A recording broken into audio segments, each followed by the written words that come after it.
Small நல்லா யம்மியான டேஸ்டான Christmas special plum cake எப்படி பண்ணுறதுன்னு சொல்லி பார்த்துடலாமா? ஃபர்ஸ்ட் அதுக்கு 1 டீஸ்பூன் அளவுக்கு பேக்கிங் பவுடர், 1 டேபிள் ஸ்பூன் அளவுக்கு கொக்கோ பவுடர் அண்ட் 1 கப் அளவுக்கு மைதாவை கொஞ்சம் கொஞ்சமாக சேர்த்து ஜலிச்சுக்கோங்க. அண்ட் லாஸ்ட்டாக மாவு சேர்த்ததுக்கு அப்புறமா 1/2 டீஸ்பூன் அளவுக்கு கரம் மசாலா, கொஞ்சமாக உப்பு சேர்த்துட்டு ஜலிச்சு எடுத்துக்கோங்க. இப்போ ஒரு பவுலில் 100 கிராம் அளவுக்கு அன்சால்டட் பட்டர் சேர்த்துட்டு அது கூட 1/2 கப் அளவுக்கு சர்க்கரை சேர்த்து நல்லா பீட் பண்ணிக்கோங்க.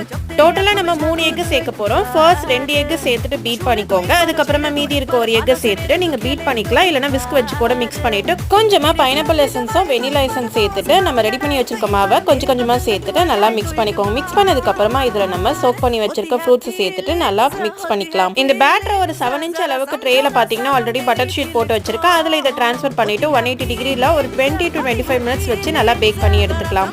அண்ட் ஃப்ரூட்ஸ் எப்படி சோக் பண்ணுறதுன்னு சொல்லி ஆல்ரெடி நான் ஃபுல் வீடியோ போட்டிருக்கேன். அந்த வீடியோட லிங்க் நான் கீழே டிஸ்கிரிப்ஷனில் கொடுக்குறேன். நீங்கள் போய் செக் பண்ணி பார்த்துக்கோங்க.